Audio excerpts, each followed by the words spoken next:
Hey YouTube, back for another video here. I took all the track down from the last video that I had out there kind of to get an idea of what I wanted to do, because the table needed a lot of leveling done. And so I strengthened it up and I took it all apart actually down to every section of bench work. There's two sections per half here. There's a half, there's the smaller half. Each half of that had two sections of bench work under there from my dad's railroad and some from my old railroad.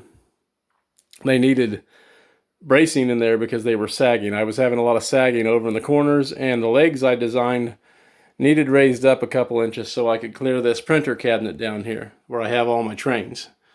I can open it just so you can see it's a fairly large cabinet, but it holds a lot of in-scale trains. It's great to have under there. So anyway, I raised that up. I also, trying not to make you seasick, I also added a lot of bracing to these legs. Now the legs are in 2 legs per set, and there's 2 sets per half of this table, so there's 4 sets, you know. And it changed it a lot.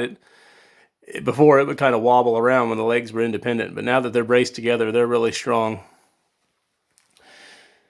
I added in another piece over there about 55 by 24 inches. Some of this was old railroad that I had that had never been used, just bench work I had laying around. And then this over here is just over a foot, almost 13 inches wide.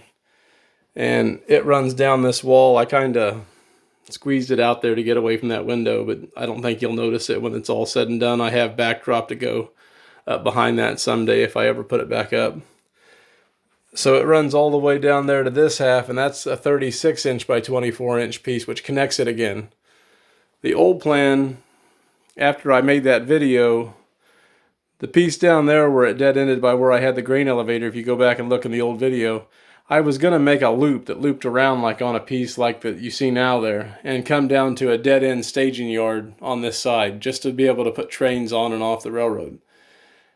I decided that it'd be better to go ahead and make it a duck under, and I'm young enough to get back and forth underneath it, and I can make a loop that goes all the way around now. In the old track plan, the outer loop was going to be like my Mopac line.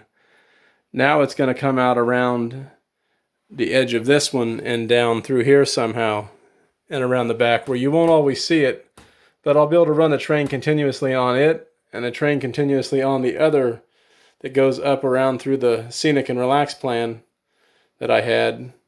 And we'll just have to wait and see what I do when I get the track back out. I want to glue down foam tomorrow. When I get the foam glued down, then I can play more with the track because I'll be able to use my Woodland Scenic risers. Each section of this will come apart. The legs can be undone from the bottom. This big half and that half are all separate. In theory, every piece around there you see will be another piece that can come apart. So when I move it, I will just unhook the Kato track and unhook the wiring, and each piece should come apart on its own. It's real strong. I'm happy with it. There's levelers in these legs over here. I may have to do some leveling just to fine tune it, but you put a level on it and it almost sits perfect the way it is. The plywood's more just something to glue the foam to.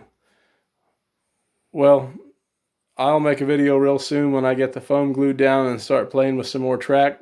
I got more pieces to go with the Kato track to isolate some of the track so I can try to make some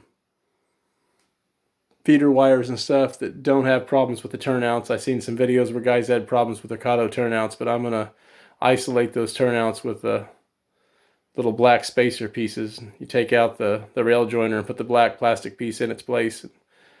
I've seen a Mike Pfeiffer video where they did that. I think that it'll work out good, and hopefully I don't have any problems wiring it. But we'll make more videos. Thanks for watching. Please like, please subscribe. Hope you had a great Thanksgiving.